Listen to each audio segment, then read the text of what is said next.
Don't go shared hosting for your website. I think we all agree with My that. mind, yes. Welcome to the Bright Commerce Podcast.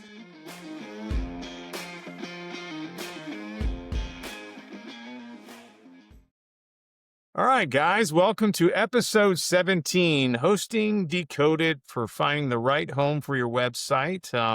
I am host today, Judd Dunnigan, with Carlos Caneja How you doing, Judd? and Mihai Domonik.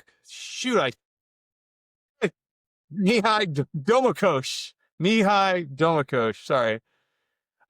Who's a system admin, infrastructure, sysops expert, and coming on today as a guest to help us kind of decode and demystify the server management world. I must say, Hey, I'm Judd. Tim. Hey, Carlos. How you doing, Mihai? Thanks for joining us. Doing fine. Glad to be here, and let's see what we can put in here. Okay. All right. So, well, first, I think one of the first topics is we want to talk about that. I think is a common theme that most small businesses use, or most people just automatically get on, and that is shared hosting. So, Mihai, you want to take on how that works and what are the pluses, pros, and cons of that? Well, I think it's a good start for this discussion because everybody at one point started using a shared hosting because it's cheap and it does the job for starting website or starting blog or something like that. It's basically if you don't have the money for a big server, somebody else has it, and they will get the server, they will split the resources on it, and they will sell a slice of that for a very small price. Sometimes to the right amount of people, sometimes to way too many people than expected. So based on what you pick, you might get better performance, or I would say not the best performance. I think it's a hit or miss, right?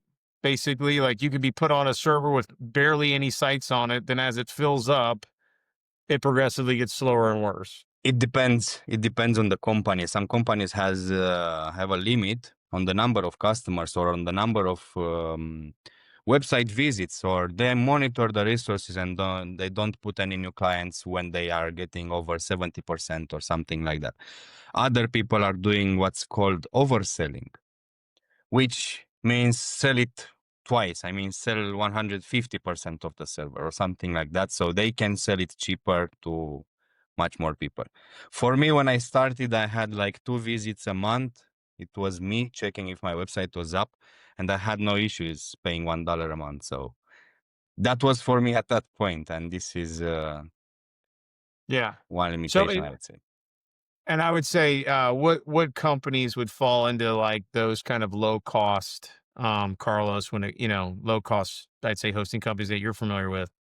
Gosh, yeah, there's a lot of them. I mean, obviously you got GoDaddy, you got SiteGround, you got HostGator, Lunar Pages.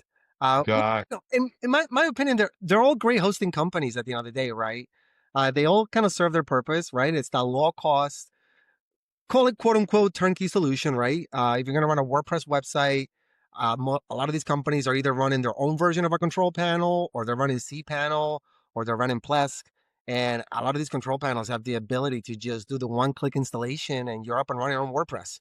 And then you can drop a theme, you can drop Woo, and before you know it, you're up and running. I definitely think there's a few out there that are better over the others. GoDaddy's one of the ones that I think we're all familiar with. I think is improved. HostGator, you mentioned that is one that. What do you guys feel about HostGator as being one of the legacy products out there? Well, I started with HostGator, I think 10, 12 years ago. It wasn't cheap. It was like $10 instead of $1 from my perspective. And as soon as you got some traffic in there, you would reach a limitation, a CPU limitation. So your website will go slow directly, which is good because they did that to protect the other customers on that server. So overall, thinking about the bigger picture, they did a good thing, but I had to pay a bit more at that point to get more performance. I think that's it too. Like when you look at some really good companies out there, where you get the dollar up to $10 kind of cost, is it really worth your time and aggravation? Because like those 3 support calls out of the year could be like 3 hours, and I think people that would spend $20 to $30, for example, would be okay with that, knowing that they get those 3 hours back in their life. You know what I mean? So, but do you guys have any, Carlos, do you have any bad use cases? I know you've been doing this for a long time, and I you don't have mean, to name names, but like, do you have any like bad use cases? what, like some horror stories? I I would say, when you call the big hosting companies, they serve a lot of applications, a lot of customers. So a lot of times the texts that you get are unexperienced. They're reading off a script. So sometimes that can be a little bit challenging, right? And it almost feels like you always get the same canned responses, if you have a WordPress site and it's running slow, hey, make sure your plugins are updated, right? That's usually the first thing that you hear. They're not going to go in there and tell you which plugin is causing the problem, right? That's more like where the specialist hosting companies come in, right? Like your WP Engine, your Pressable, your Kingsta. They're going to be able to go in there and tell you. Um, Something else I wanted to touch on too is in terms of speed, it's great to run what I like to call a vanilla WordPress site in a $10 a month plan, right?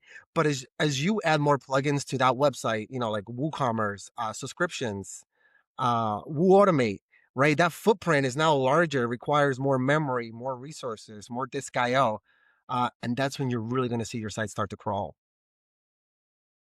You think, I know the answer, but Mia, what do you think about installing WooCommerce on any low cost shared hosting? Well, this is how people like me are getting paid, so do that, but don't expect to have a good performance. I will be there for you. I will be there to help you with advice that you are not getting from the hosting company. I will do say that it's from WooCommerce, and I will suggest you an upgrade. Maybe not stop using a shared hosting, go to something more dedicated to you with more resources and stuff like that. I would say from my experience, WooCommerce on shared servers is not the best way to do it. And for both you guys, I think when looking at WooCommerce and let's say an hybrid approach for shared hosting, would you say this one's probably more for you, Carlos? Would Pressable, actually both of you, Pressable? What is your take on Pressable? Is because I believe that's still a shared hosting, but a much better shared hosting for WooCommerce is and more stable and cost effective. Yeah, so I think traditionally when you go to like an economy hoster, like a GoDaddy or a SiteGround or a HostGator, they're going to put you in a single machine, right? It's going to be a server that runs web services, database services. The control panel is in there. Everything is basically contained in one physical unit. When you get into Pressable, now you're getting more into cloud hosting. There is, yeah, it's still shared, but at least you're sharing the cloud hosted infrastructure is what it comes down to. Yeah. What do you feel about? Yeah, I know Mihai. We started working more with Pressable. What is your thoughts on? I fully Your agree with Carlos on this one. Um, Indeed, it's something it's shared at any point in any infrastructure. But Pressable, from my perspective, it's something that I won't call it shared, but more managed hosting. And if you think about the cloud providers that are giving you the virtual machine itself, the virtual machine will be dedicated to you, but it will still be on a shared something, a shared router, a shared switch. Everything is shared at a point. So that's a bit different between the economy shared hosting, which is a single server and you have everything in there for multiple people. And then you have the managed hosting, which is, from my experience, completely different. It's a big infrastructure behind. You have multiple servers serving different scopes, all put together, getting you the Pressable, I would say, in this example.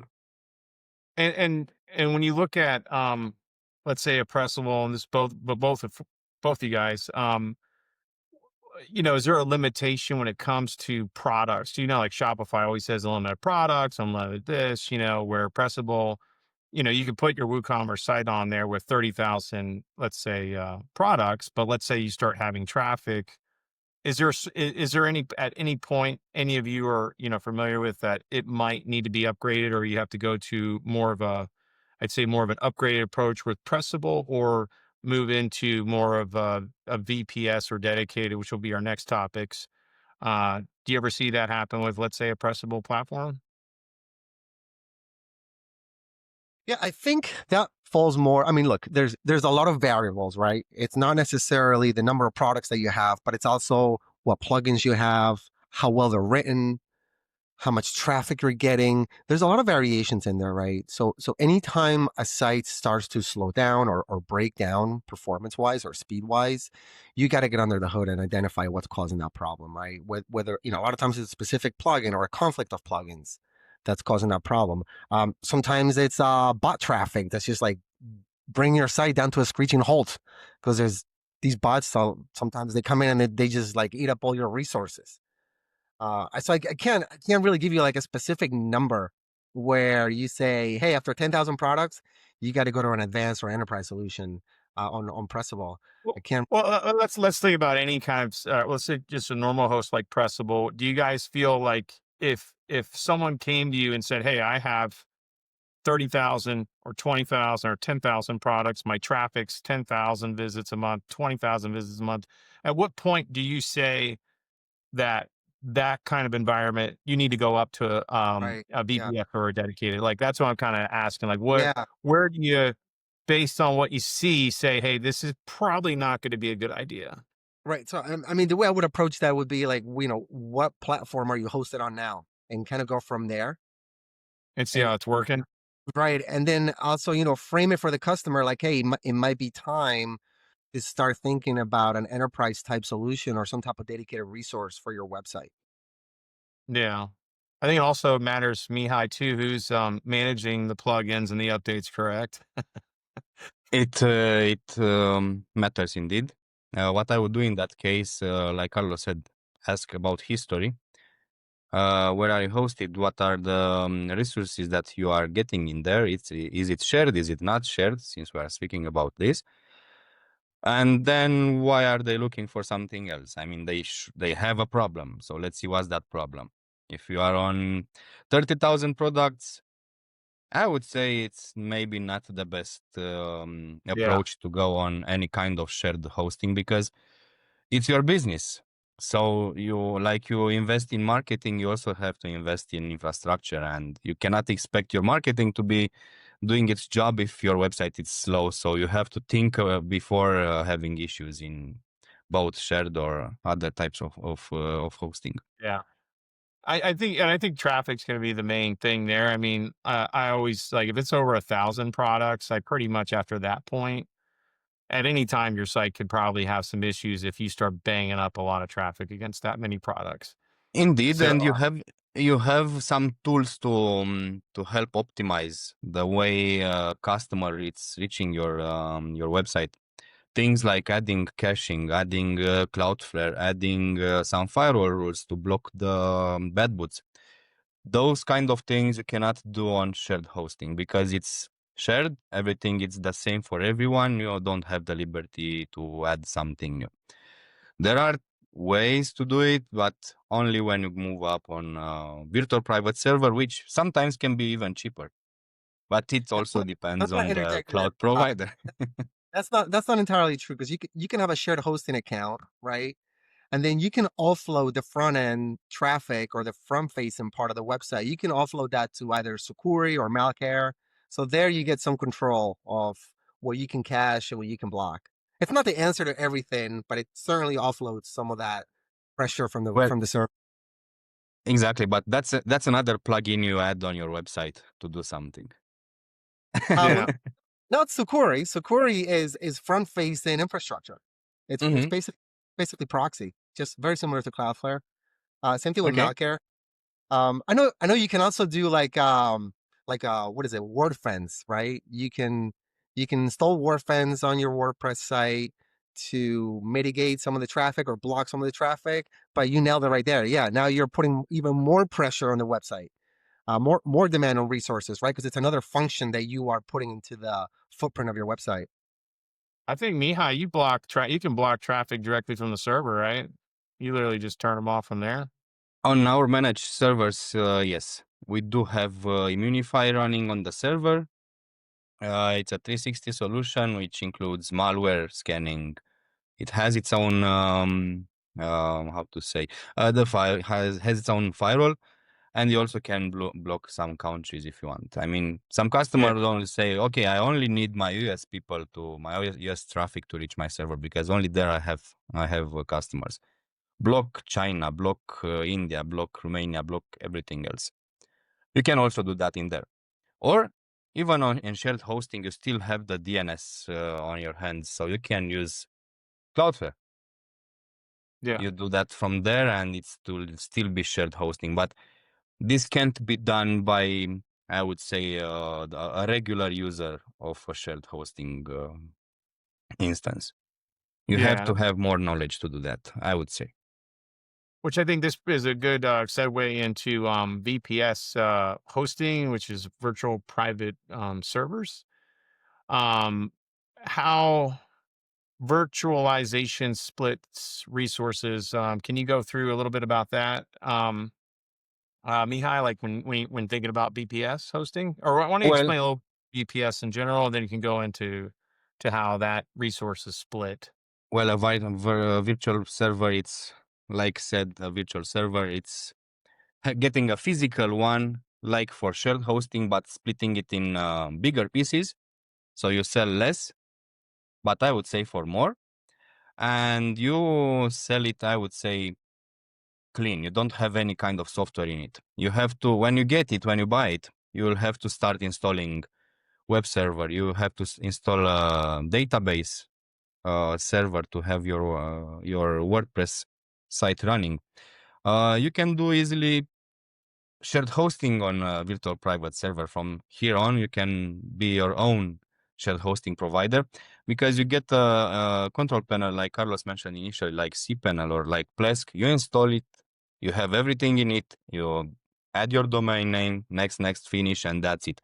But it's on your end. You know how many domains will add in there, so it won't be thousands. It will be 2, 5 domains, or depending on the server, you might want to add more. You can also complicate this setup. I mean, you can get 2 virtual private servers. One, it will be your web server and it will host your files, and one can be your database server, because you will see you added 10 websites, everything was fine, and then you start selling. Your website will again get a bit slower, and you try to optimize that stuff. You optimize it by either going to a bigger server, which is virtual, it can be done easily in clicks, I would say, or you add a more complicated setup, like said earlier, with a database server dedicated for that only. And the one thing about like costs for the normal consumer too, because I think there's two things you talked about there, about size and things where if the customer doesn't have knowledge on how to set up their own server, they can get a VPS hosting, but then there's usually a premium because the hosting company is going to install all those things and it's going to cost you a lot more. So that's where it's, and we're going to get into this, where I think cloud and dedicated might be a better option if you're paying that premium of a system admin, for example, to manage those things versus yourself. So would you say a VPS product is more for, I would say, a more experienced person? If they get a bare bones box, it's going to be pretty inexpensive, but then it's really up to them to manage that box and ensure those sites are up and install everything. So they're really being the system admin host themselves.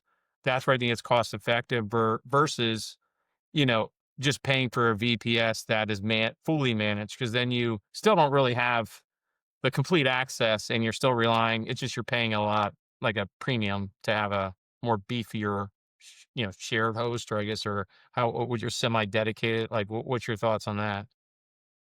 If you are if you are a person that doesn't know how to manage a server, indeed you have to pay somebody, because you cannot host directly on a server without having something in between. There are providers that from where you can install everything. Like I hope not to be wrong, but Cloudways, I think you can get your VPS in there from DigitalOcean, from AWS or other providers. You pay for that server, and they will manage the software on it. They will install Nginx, they will install Apache, they will install MySQL. So you will have your hosting environment set up by them. You will still have root access in there, but they will manage the software. It's a middle way to do Yeah, this. they do. They do everything. Yes. DigitalOcean Volter. I don't even know that This one. is there are a lot of cloud providers on the market right now. I'm saying Yeah. cloud providers because also virtual private servers are in that area.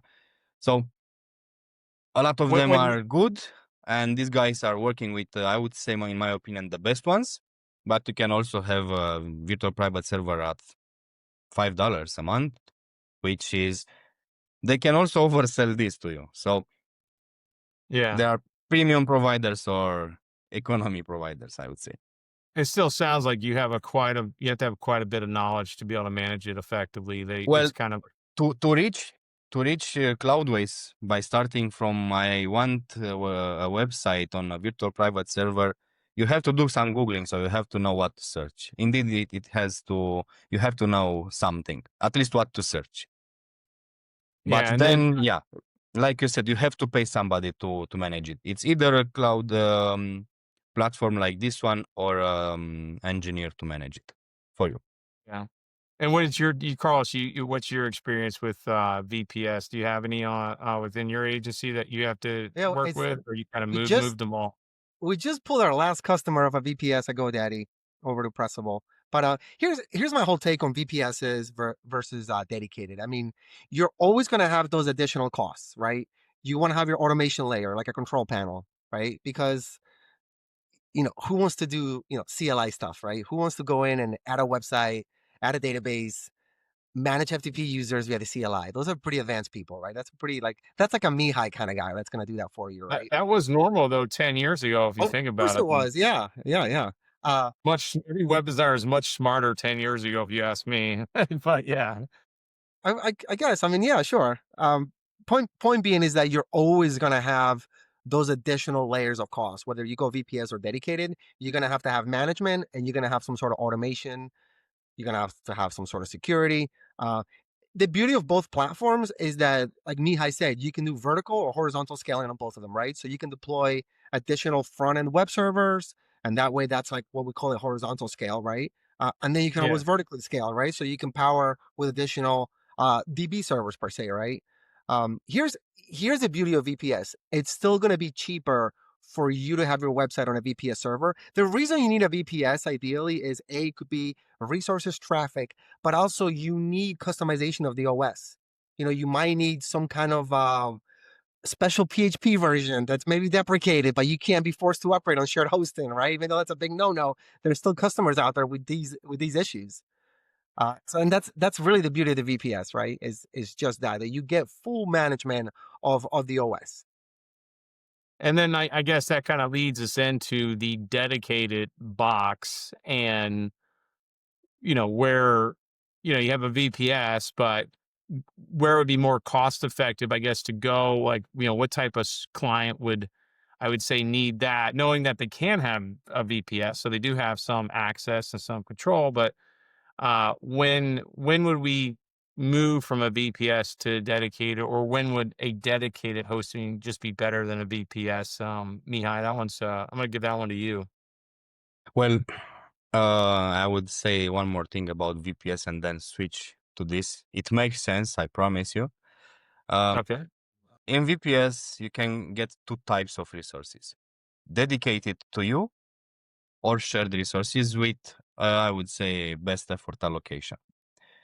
You start with shared, then you see you maxed out. You move to dedicated virtual resources. It will double the cost. So if it was $50, now it's $100. You'll still have a limitation because you have to pay the cloud provider for it. Then, if you go on the market right now at a reliable provider, I would say, with $200 a month, you get a quite beefy server with tens of CPU cores allocated, hundreds of gigabytes of RAM allocated, and I would say terabytes of data. If you have a website that you don't want to implement a horizontal infrastructure for it, you are just getting a higher end server, bigger server, just to match the traffic you are getting there, only because you don't want to implement a complex infrastructure. You don't want to add load balancers. You don't want to add multiple boxes for that server. You don't want to have a cluster of databases. You just want to have the same feeling like you had since 95, where you had cPanel, you had database, MySQL, and that's it. You get a beefier server, you put cPanel or Plesk in it, you have a lot of power for your website, and it's by using the same knowledge you already have. Moving from here on, it's, I would say, building a custom cloud for yourself, which doesn't make sense. So we are getting back to Pressable like cloud providers. This is the highest you can get with the same information, the same knowledge you have. But this opens a lot of other issues. I had in my experience dedicated servers. I still manage dedicated servers because it made sense at that point. It still makes sense. But we also had some issues with them. Like, I won't name the provider, but at a point they lost power for an entire line of I know what you're servers. talking about. I could name them, but I won't. We're not naming names. So at But that yeah, for point, 4 days, their sites were down. Yeah, at that's that a long point, time. they weren't able to do anything for us to get the server up until they changed the backup power, the main power line, and everything related to that. So like 4 hours, we didn't have access to the data hosting on that server. We didn't have data to anything related to that outage.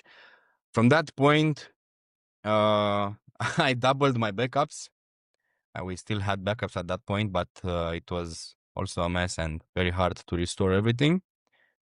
And we are trying to move more on the cloud path, I would say.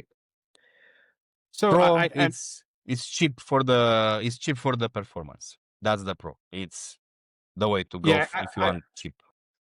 and in my case, because you helped me with this too, like we're on a dedicated box for all of our brand sites. I think why we did that was just a more cost-effective approach to have as much power as we possibly could and having complete autonomy over our sites, basically. Yeah, exactly. Okay.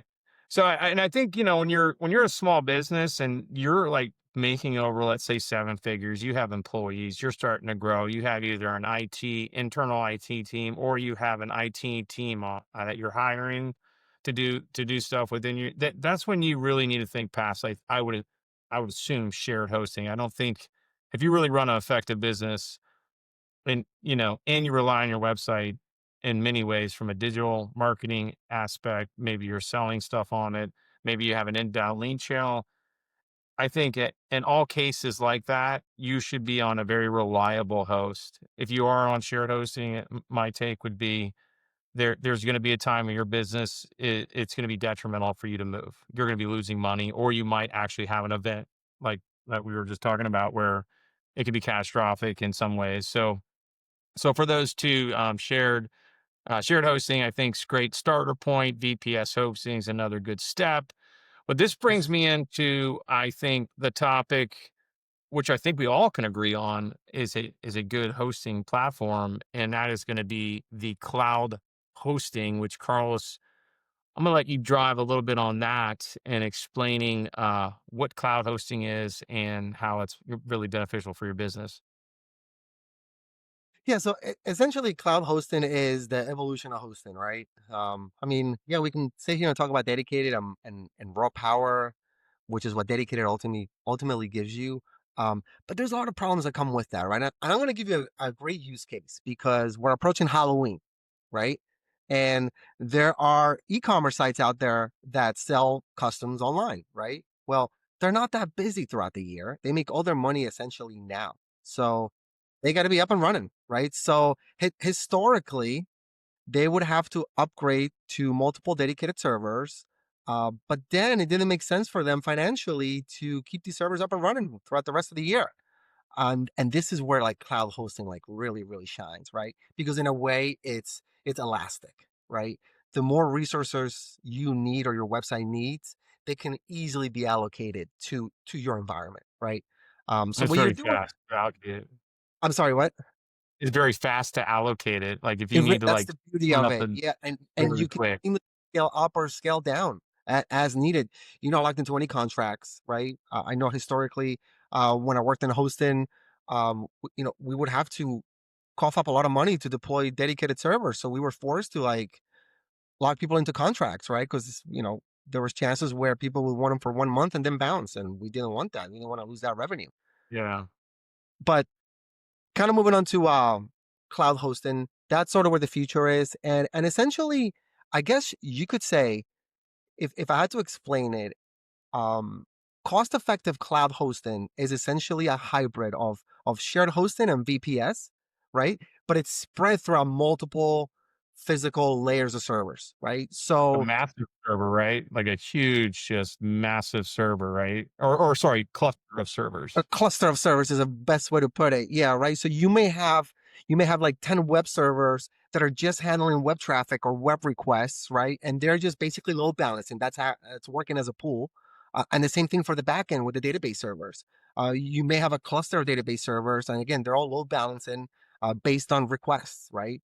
So it's very efficient. It costs a lot more to run it and to manage it, but ultimately that's where you want to be is in cloud hosting for those particular reasons, the elasticity. Yeah.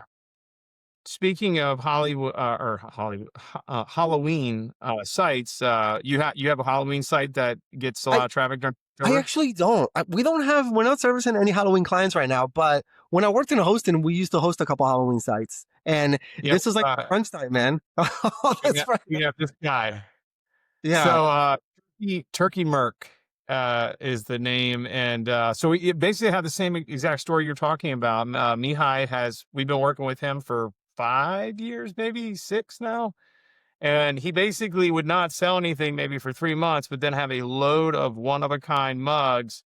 And he has like this calling of people, and they're collector mugs. So he would go from like, I don't know, 500 visits a month to like 10,000 in 5 minutes. It's crazy. I think it's So also the first customer that we ever moved to ARM processors. yes, So yeah, AWS, yeah, it was quite interesting for us to also experience our old software stack in new technology.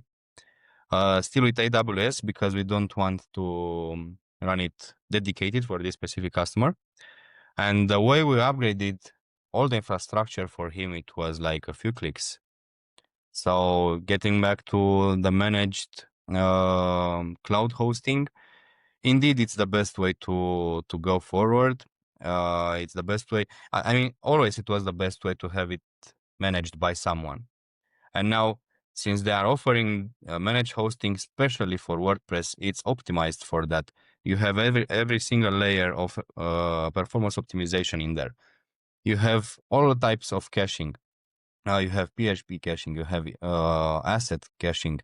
Like Carlos said, you have a cluster of servers in behind and the load balancer that you for yourself, you won't do it. You'll just upgrade and upgrade and upgrade, go to a dedicated server, and that will be it for you.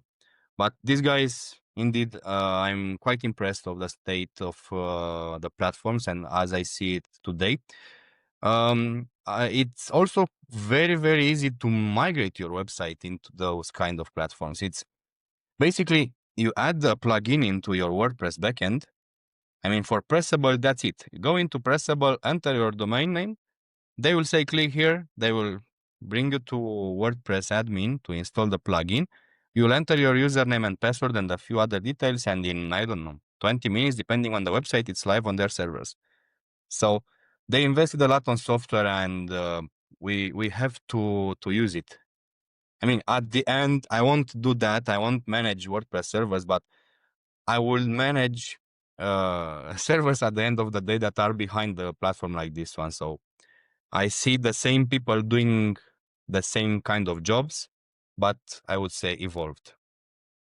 I think, on our side, Carlos, we manage a lot of sites that at one point, needed AWS, but like when a pressable product came out, it made more sense because it was easier to manage and it was more cost effective. But there's always, I think, going to be a case where clients will need to have, like, if they have an ERP integration or they have some sort of custom integration somewhere, Pressable is great, but that's when you have to upgrade to that higher Pressable support package. And I think AWS and that's where coming into like an agency that specializes in management really can help offset those costs, and as well as have more of an intimate, I think, relationship with your tech partner, which brings me into to manage hosting. uh, you know, I know me and you both do a lot of managed hosting. Carl's, like, tell us a little bit about, your take on that, your journey from all of these different aspects of hosting to being more of a pressable partner, and what's your take on that, growing that side of the business? Yeah, so historically, we didn't really get too involved on the hosting side with our customers. We would always say, "Hey, go host with XYZ, and then we'll just take care of everything for you."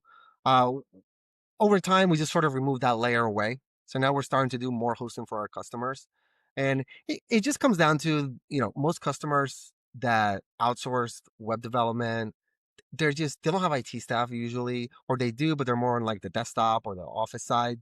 So they don't know what um a PHP update means whenever an email goes out from a hosting provider that says, "Hey, this PHP version is being deprecated.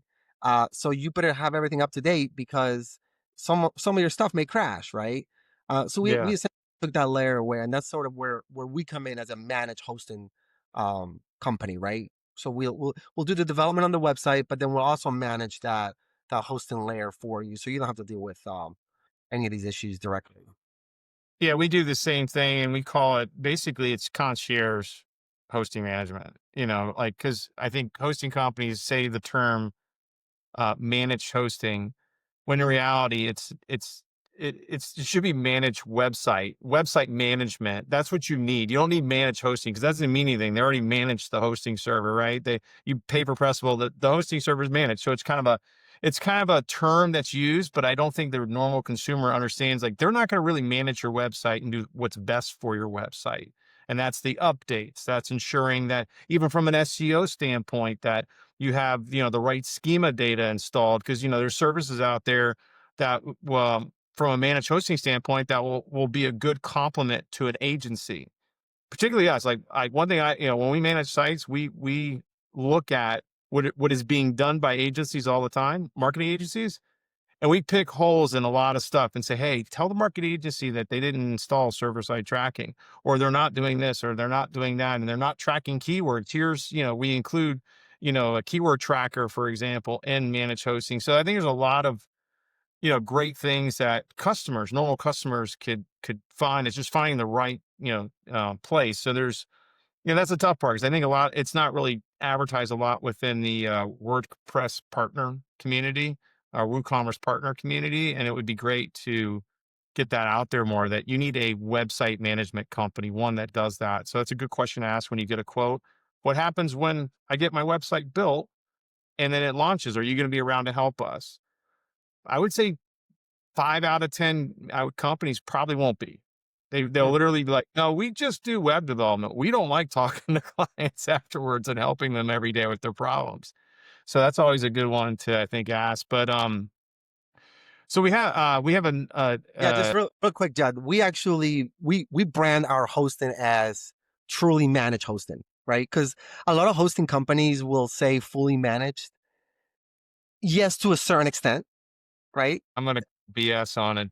A I know certain you're going. extent, but I mean, it's not BS. It's just like, yeah, from a hosting standpoint, it is fully managed, but the whole tech stack isn't fully managed, right? Meaning that, hey, the hosting company may say, "We're updating MySQL or we're updating PHP." Okay, great. Thanks for doing that. But what does that mean for the website? Is it still going to run? And that's Yeah, sort of where we come in as fully managed. It yeah, will usually not run after. yeah. Yeah, in some Well, cases, it will not run. Correct. Yeah. So yeah, that's the one thing, like, we do, is the support aspect of that. I we provide real-time Slack support. I think the ticket thing on our side, it's hard. I think it's easier to manage clients when you have real-time communication. Nice. Yeah, yeah. We only do that for enterprise. Yeah, I got you. Enterprise Yeah. dedicated Slack channel. That's it. Yeah, and I think when you're looking for managed hosting, try to like see if they'll include development time. Sometimes just adding 2 hours in a plan might cost a little more. It's highly worth it though, because you usually get right. If you need something done, it's done within 24 to 48 hours versus waiting weeks just to get a simple change. And that tends to happen a lot. If you have an agency that just works by project, they're going to finish their big projects first and kind of put you on the back burner. If you have a 1 or 2 hour job, they're like, I can't really stop my day to help you. So I think that's where managed hosting comes in well. So we have a couple more, and one is called Colocation. Did I say that right? Yeah, help me if I'm wrong. Colocation Hosting, is that how you say it, Carlos? Yeah, Yeah, that's the actually, bigger brother. yeah, That's the bigger colocation. brother. I mean, that's like, I don't know who collocates anymore. I know colocation was big in like, the earlier part of the decade. Um, I guess, that's essentially you getting a piece of the data center is what it comes down to, right? You have either a single server, so you can collocate it on a rack, or you have a server farm because let's say you're a hosting company, right? So you collocate your servers with some sort of data center facility. Ooh, that's going to be a very, very minute, I think, I pool think of people. that's the use case that Carlos said. If you are a hosting company and you want presence, I don't know, in some country, because you have a lot of customers there, you don't have any other cloud providers in there, you buy some rack space. You buy a rack by itself. You buy your hardware, you send it there, but here is like the dedicated server setup. You have the same pro and cons, but now you have to change your own hardware in case of failure. I Yeah, mean, that's a it's your failure, oh. And you do and you to do do that, that, right? you either have a person in that city or you have to buy remote hands. Yes. You pay a data center technician to go on your server and do exactly what you say. They want to the debug. You are doing the debug. They are just the hands in there. It's not used for, I would say, by WordPress agency at this point because it doesn't make any sense. But if you are a provider, a VPN provider, a bigger hosting provider, or you are Cloudflare doesn't have that many data centers like they have the presence in the world. They are probably just renting space in shared data centers, and that's it. That's the use case. Yeah, I gotta say, cloud services, Azure, AWS, Google Cloud, they've killed colocation, right? Because now it's just so much easier to spin up an instance in another country or in any geolocation throughout the world that that like you said, Mihai, if you physically ship a server somewhere to be collocated and it has a power failure, okay, now you got to find the right power supply. They're not going to have one for you. You got to ship it over there. They got to physically swap it out. Pray to God that the server comes back, right? So That's yeah, exactly the pain. yeah, co-located is kind of a dead thing. Although I will say a lot of companies still do it, um, simply because they don't want to be in the cloud. They still want to own their data. So it is still a thing. Just It not as big. is, and it's based on the use cases again. If you have a special kind of needs for your data and where it's stored and who has access to it, then yeah, it makes sense. I think the best example I had in my mind, and I think I say it again, is for VPN providers. They are just shipping out servers to a lot of data centers to have an IP from that area, to have resources in that area. But the issues with that, I mounted a lot of servers lately, even more because you do have to do that for some specific cases. And when it fails, you don't know why. You usually don't know why. If you have a motherboard failure, God help you, because you won't find it by yourself. You have to call the vendor to understand what's that issue and why it works like that. We had that kind of issue a long time ago, Carlos, with George Foreman Grill. We had some sort of battery supply, I think, on one, and we didn't know that it was broken or something on one of the backup servers. But yeah, That definitely can happen. Um, Yeah, so just I'll say this too. To Mihai's point, and I don't run in and out of the data centers like I used to in the past. I spent half of my IT career in and out of data centers, but it wasn't uncommon to go into a data center and see Yahoo servers or Google servers or a Microsoft cage, right? yeah, Now these companies have caught up, and now they just pretty much run their own data centers. which Yeah, now they exactly. have a product too.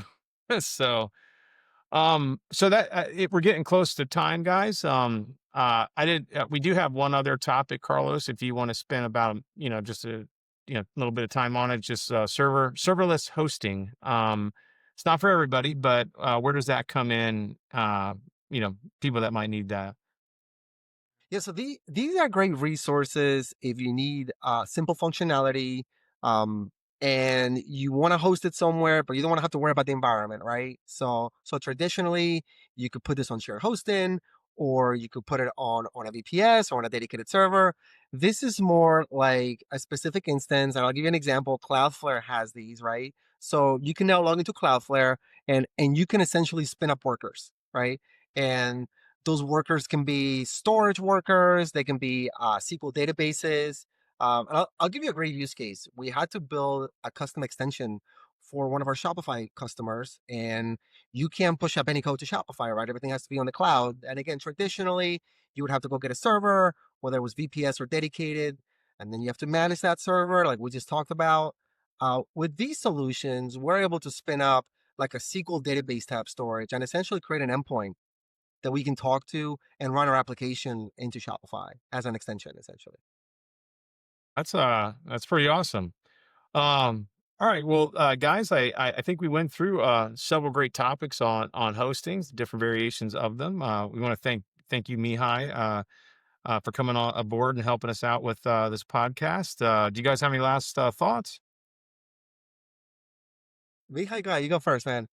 Don't go shared hosting for your Yeah, website. I think you all agree with my that. mind. Yes. No, definitely cloud hosting is where it's at, I would say. Yeah. Awesome. All right, Glad guys. to Well, see you we'll guys. see you next. Yeah, we'll see you next time. See you.